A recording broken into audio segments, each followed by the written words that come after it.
2 weeks later, Bianca reached out. A simple message. Meet me at the bench in Central Park. Noon. My heart punched my ribs. I arrived early, heart pounding. She was already there, sitting on our favorite bench, the one we used to stop at after weekend walks. She looked calm, composed, too composed. I approached slowly. Bianca. She didn't smile. I needed closure. I nodded, not trusting my voice. She took a deep breath. I've had time to think. And I realized something important. You didn't just lie to me. You lied to yourself. I frowned. What do you mean? You thought you weren't enough? That's why you created this fake version of yourself. But all that did was rob me of the chance to love you as you are. I swallowed hard. I didn't know how to stop. I was scared. She looked at me, really looked at me. I believe you. But that doesn't erase the hurt. I know. We sat in silence for a moment. I'm not here to get back together, she said finally. I just wanted you to hear this from me. I don't hate you. I'm disappointed. But I hope you find your way back to yourself. I felt tears sting. My eyes, thank you. She stood up. Goodbye, Daniel. And just like that, she was gone. The months that followed were brutal. I took a job as a delivery driver. No more tech dreams, no more pretending. Just honest work. Enough to cover food and a shared apartment with 2 roommates. But something shifted in me. For the first time in years, I was living as myself. No lies. No performance. Just Daniel Dot, and slowly I started rebuilding. I went to therapy. I opened up about my need for validation, the insecurity that drove me to become someone else. I started writing at first just for myself. Then I started sharing online. Anonymous blog posts about identity, shame, and recovery. People read them. People connected with them. One post went semi-viral. The man I pretended to be. Comments poured in. People thanking me for my honesty. Sharing their own stories. I felt seen. Then came an email from a small publisher. They asked if I'd be interested in turning the blog into a book. I almost deleted it, thinking it was scam, but it wasn't. A year later, the book hit shelves. Modest release. Nothing flashy. Just a memoir about a man who lied to impress a girl and found himself in the wreckage. It was raw. Honest. Real. Just like me. And in the end, that was enough. Part 5. A different kind of rich. Months passed, and the quiet became something I no longer feared. It had shape now, a silence I filled with therapy sessions, writing, and slow mornings with instant coffee and a chipped mug. I worked, I saved, I lived.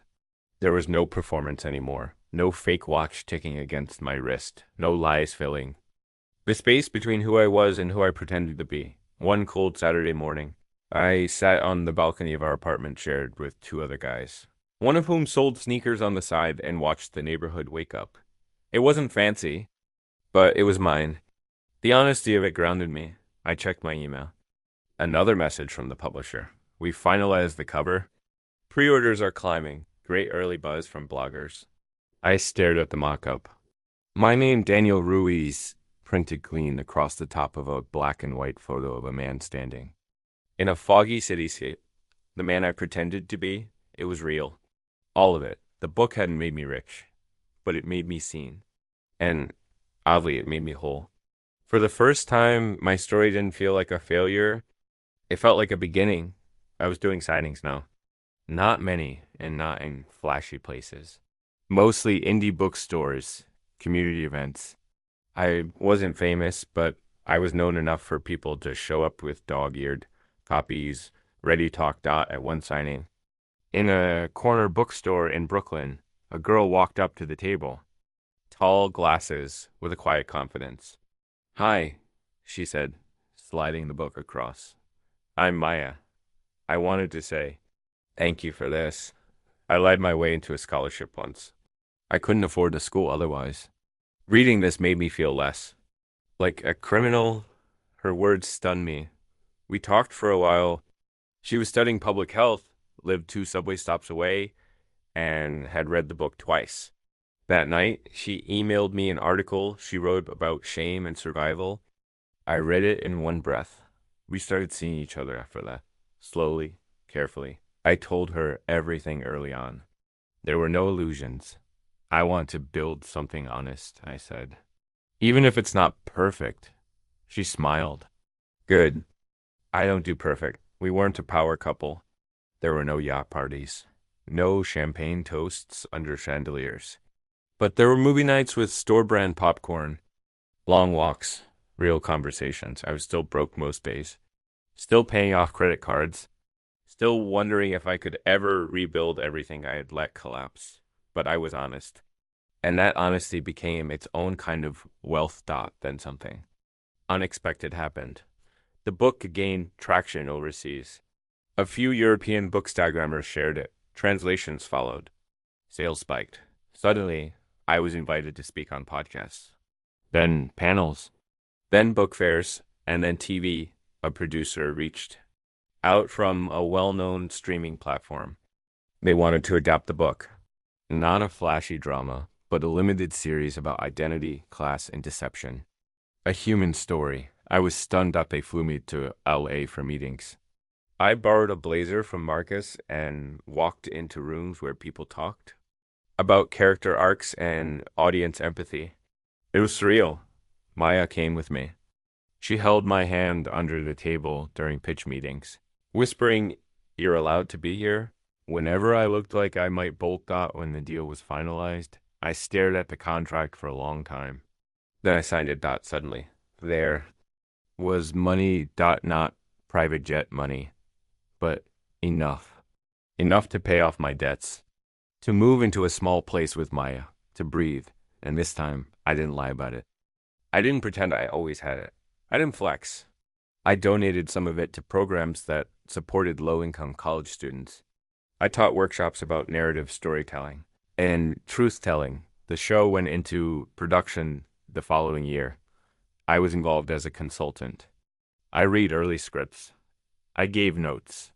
The actor playing me, Leo Ramirez, was younger, better looking, but thoughtful. Were you really that deep in the lie? He asked once. Yes, I said. Worse, even.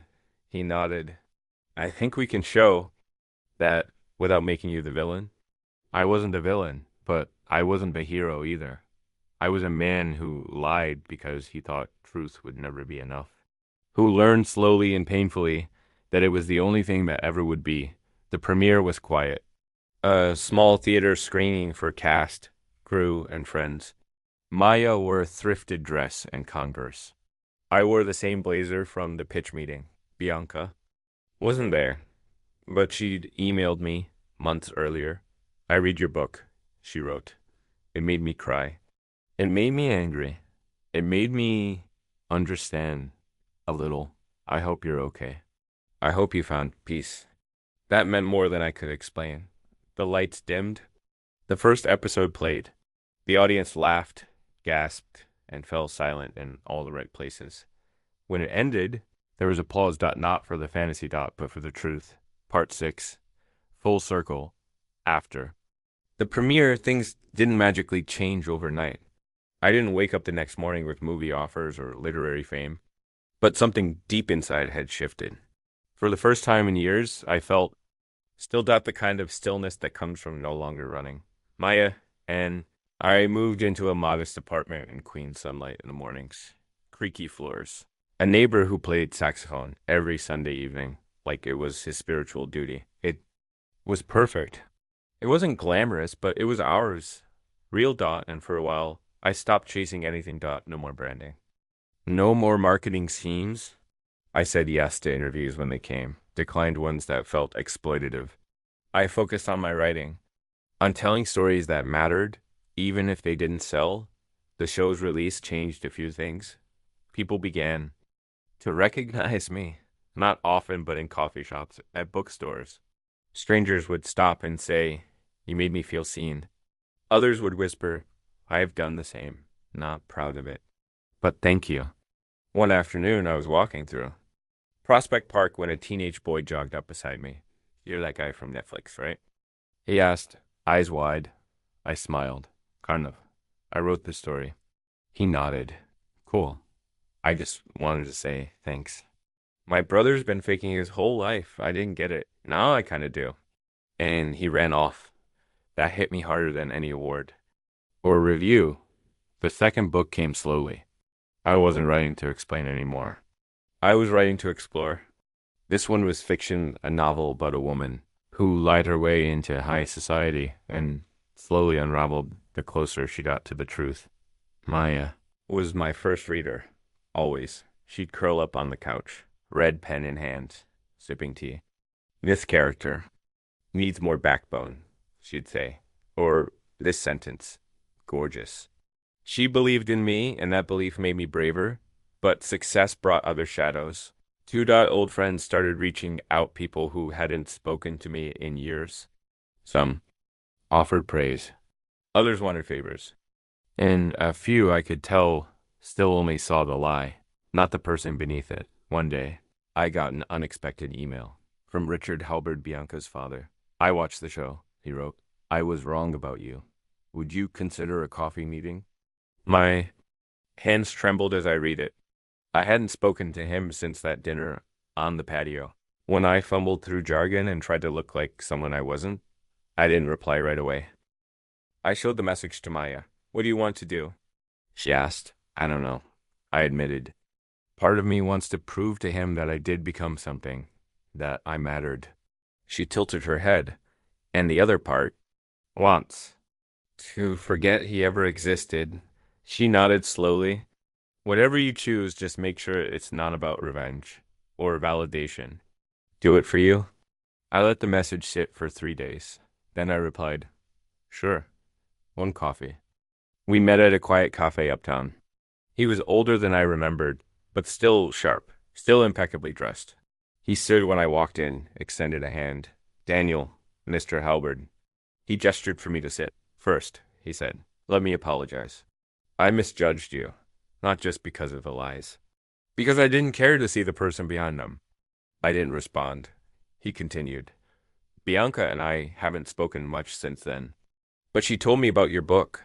She said it hurt to read, but also helped her understand. My chest tightened. She's doing well? I asked. She is. Engaged now. A good man. Honest. I smiled faintly. I'm happy for her. He sipped his espresso. So, what's next for you? I shrugged. More writing? Maybe teaching. I'm not chasing fame, if that's what you're asking. He laughed quietly. That's good. Because fame is a poor motivator. The conversation drifted to other things, publishing, storytelling. I could tell he respected me now. Not for who I pretended to be, but for who I had become. When we parted ways, he shook my hand again. If you ever need anything, reach out. I nodded. But I knew I wouldn't. I had everything I needed. Months passed. The second book was released.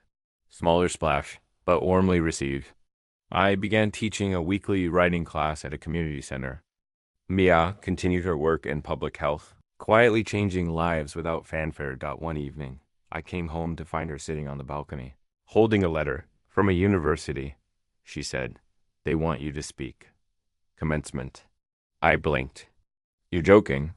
She handed me the envelope. Inside was a formal request. The university had chosen the man I pretended to be as a campus-wide read. They wanted me to deliver the keynote. I stared at the page. You're going, right? She asked. I nodded. Yeah, I think I am. Standing at the podium months later, I looked out at hundreds of students. So many faces filled with expectation, fear, hope. I began. I once lied because I believed the truth of who I was would never be enough. I thought I needed wealth to be worthy. I thought I needed status to be seen. But what I learned slowly, painfully, is that truth doesn't need to shine to matter. It just needs to be real. There was silence, then applause. And in that moment, I felt something shift. Not around me. I had come full circle, and I was finally free. Part 7. The man I became. The day the third book launched. I didn't throw a party. I made pancakes. Maya played records in the kitchen. We danced in socks on the worn hardwood floors, flipping blueberry pancakes like we were teenagers. It felt like the perfect rebellion against everything I used to believe success meant. No. Red carpet, no social media countdown. Just a quiet morning full of light and warmth. The book was different from the others. Not memoir. Not even close. It was fiction through and through about a jazz pianist who loses everything after stealing someone else's identity and finds his redemption playing for empty subway platforms. Raw, weird, lyrical. The kind of story I would have been afraid to write years ago, but I wasn't afraid anymore. That was the thing about walking through fire, eventually. You stopped fearing the burn. I had become a man of simple routines. Morning, writing, afternoon walks, evening dinners with Maya. Some days I taught, some days I edited other writers' work. And every so often, I traveled to speak at universities, libraries, schools, places where people weren't impressed by wealth, but by vulnerability. People still asked about the lie dot. It came up in every Q&A. Do you regret it? I always answered the same dot, double quotes, yes, but I also learned more from it than I learned from anything else in my life. That answer never felt rehearsed because it was true. One evening, after a particularly moving panel discussion at a youth correctional facility, a boy no older than 16 pulled me aside. He had sharp eyes and clenched fists. You think people like me can change? I didn't hesitate. I don't just think it, I know it. You're not defined by your worst decision. He blinked hard. I don't know how to start. You just did, I said. He nodded. Your book made me want to write my own. I gave him my card. Send it to me. I'll read it. That moment stayed with me for days, not because it made me feel important, but because I realized the ripple effect of truth is far greater than the flash of a lie. Years passed. Maya and I married in a small ceremony in her grandmother's garden. No designer tuxes, no six-figure venue. Just our closest friends, handwritten vows, and a string quartet made up of volunteers from the local arts center. Marcus stood. Beside me is my best man. He grinned during his toast. I've seen this man at his worst. I mean, worst, he said, drawing laughter. But I've also seen him build a life out of ruins. That's more impressive than anything he ever pretended to be. We honeymooned in Portugal, in a tiny coastal town that smelled like sea salt and roasted garlic. We didn't post a single photo. Not because we were hiding, but because we were living, truly living. The show eventually ended after 2 successful seasons. The production team wanted to dramatize more, but I pushed back. I don't want to fictionalize pain just to make it more clickable, I told the new producer. He respected that. Instead, they optioned May as essay series on public health. She was hesitant at first, but I reminded her, your voice changed me. Let it change others. She did, watching her navigate the media world with grace and steel made me proud beyond words. She never needed me to be rich. She just needed me to be real. I sometimes returned to old places. The bar where I used to work. The park bench where Bianca and I had our last conversation. Even the dingy apartment I once couldn't afford rent for. Not out of guilt. Out of gratitude. Every broken piece was part of the mosaic. Even the lie. In my late 30s. I was invited to guest teach a semester-long course on narrative and identity at a liberal arts college. I hesitated. Imposter syndrome never fully goes away. But Maya nudged me. These students need more than theory, she said. They need someone who's lived it. So I taught, and I listened. Students wrote about everything from grief and cultural identity to queerness, divorce, chronic illness. Stories that pulse with truth, with risk, with life. And I told them the same thing every class. Your story matters, but only if you are the one telling it. Some of them cried. Some argued. But they all wrote. And that was enough. One spring afternoon, I got a letter from Bianca. Handwritten. She congratulated me on the class, the marriage, the work. I'm proud of you, she wrote. Not for your success, for your honesty. She shared that and her husband had a daughter. Her name is June. She loves bedtime stories. Sometimes I read her parts of your first book, not the sad parts, the hopeful ones. I read that line 3 times. Then I cried, not because I wanted her back, because our story had found peace. At 40. I released my fourth book. Not a bestseller, but my favorite, a love story about two people who meet in a hospital waiting room and build a life around small kindnesses. It was quiet, gentle. Some critics called it too subtle. Others called it a masterpiece of restraint. I didn't care either way. It was mine. All of it. One night, long after Maya had fallen asleep beside me, I stood at the window of our apartment and looked out over the city. I thought about the man I used to be, desperate for validation, hungry for attention, convinced that wealth was the only proof of worth. That man was still in me, but he didn't drive anymore. Now, he just whispered occasionally, "Don't forget how far you've come." And I never did, because I had become someone I respected, not because of what I owned, but because of what I let go.